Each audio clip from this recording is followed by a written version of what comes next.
Nancy Arellano Suárez se encuentra en Lima. Nancy, bueno, ha cambiado la situación desde que terminó la cumbre esta de cancilleres que se dio en Lima.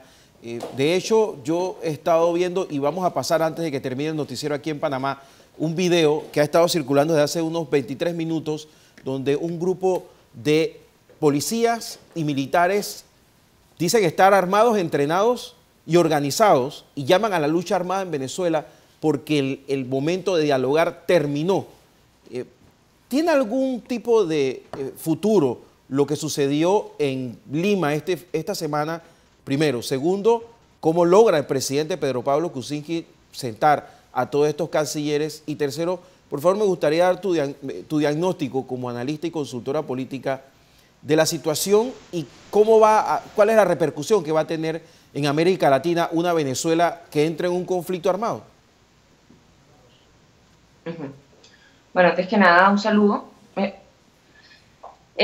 Mira, fíjate, lo que estamos viendo en la expresión de distintos grupos a través de las redes sociales o incluso lo que ocurrió el fin de semana con el Fuerte Paramacay, etcétera, son ya expresiones, bueno, ya de desespero de algunos grupos dentro de la sociedad civil porque el desmontaje de la democracia en Venezuela pues ha sido una continua desde 1999.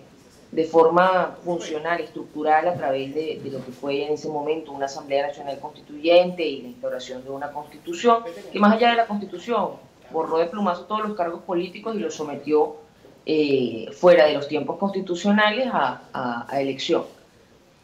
Si vemos además las continuas violaciones a la Constitución, pues es un tema de no acabar, y si a eso le sumas la caída de los precios del petróleo y la crisis económica con el mal manejo del gobierno, pues por supuesto que terminas con un estallido social que ha venido dándose con distintos focos, con distinta fuerza, con liderazgo político democrático, con liderazgos no tan democráticos como puede ser justamente la toma directa de las armas, pero sí obviamente llama la atención que dentro de la llamada resistencia, estos señores que se están pronunciando a través de las redes dicen ser funcionarios retirados, bien sea de las Fuerzas Armadas o de las Fuerzas Policiales, que están en cumplimiento de su deber, alegan, ¿no? Creo que es una situación muy delicada porque obviamente no podemos dar fe de que eso en efecto sea así para todas las personas que puedan aparecer encapuchadas ante una cámara. Y segundo, respecto a la segunda pregunta, en la reunión de cancilleres, en efecto fue una declaración importante, un paso adelante en nombre de un sistema democrático internacional que vele por el Estado de Derecho y de justicia en la región. No obstante, sabemos que son declaraciones que solamente tendrán los efectos más reales a través de condenas bilaterales por cada uno de los países. Habrá que ver si en efecto van a retirar, por ejemplo, o van a congelar las relaciones diplomáticas con Venezuela o no, de forma directa.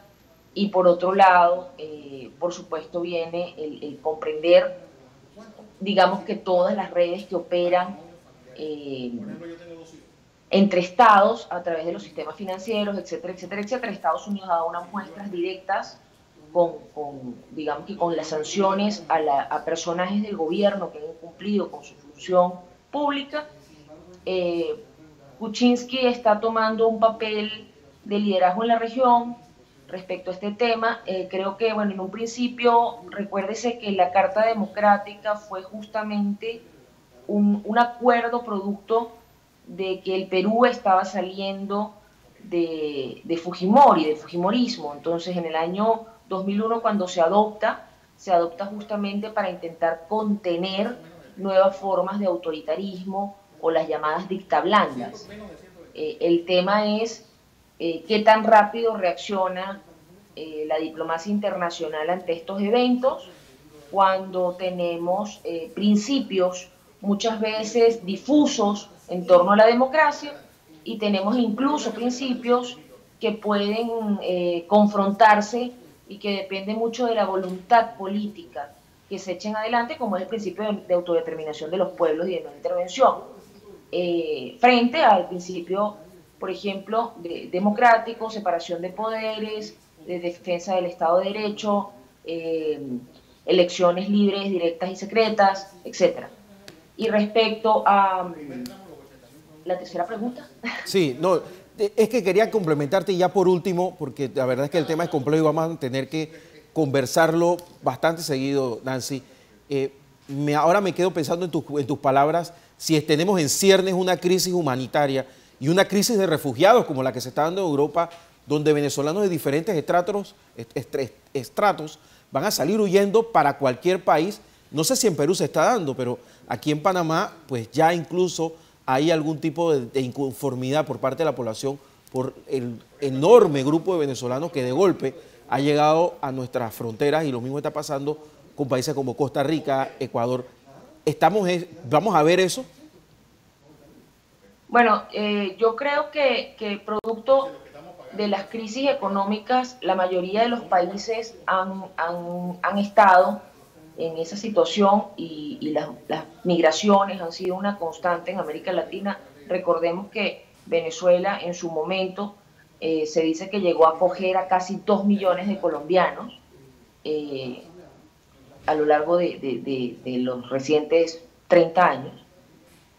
Tenemos el raro fenómeno, porque históricamente Venezuela era un país que recibía migrantes, no que enviaba migrantes, y obviamente ya cuando tenía una migración, digamos que calificada por estudios, etcétera. Hoy día, pese a que siguen teniendo, o Venezuela sigue teniendo unos indicadores que incluso han sido publicados en Estados Unidos, etcétera, sobre la calidad de la migración venezolana en ese país y el porcentaje de migrantes, digamos, con estudios completos, universitarios y postuniversitarios, no es menos cierto que cuando la crisis llega a fondo tenemos todo tipo de migración. Entonces, lo que es deseable hoy día es, bueno, sí, que en efecto cada uno de los países proceda a arreglar, a normar, a entender que sí, tiene que haber el respeto a los principios, pues, de derecho humanitario, pero también está el deber, por supuesto, de proteger a sus poblaciones. Así es. Y para que eso se atienda, tiene que verse con mucha responsabilidad cómo se regula o cómo se lleva un censo efectivo de las migraciones, cuando vemos que hay un país que en efecto está produciendo migraciones en cuantía. Y si vemos que además esto puede afectar el normal funcionamiento de la realidad social del país que acoge, en este caso, a los venezolanos. Nancy Arellano, muchísimas gracias. Fenómenos lamentables están ocurriendo dentro de este tema, como también están ocurriendo aportes que pueden ser muy productivos para la sociedad que acoge a venezolanos que vienen con una diferente perspectiva, que vienen con diferentes habilidades, formación, etcétera, ¿no? Nancy, muchísimas gracias desde Ciudad de Panamá. Vamos a tener que conversar en la semana también sobre esto, porque la información se está dando pues bastante rápido y parece que va a cambiar muy pronto la perspectiva de lo que hemos hablado de la situación tanto de Venezuela como el tema de Odebrecht, que está en ciernes. Muchas gracias. El tema de Odebrecht, el tema de la corrupción, el tema, hay mil temas. Lo que está ocurriendo es la consecuencia, no es la fiebre. Sí. Bueno, muchas gracias, Nancy. Un abrazo grande desde Ciudad de Panamá. Muchas gracias, Nicole.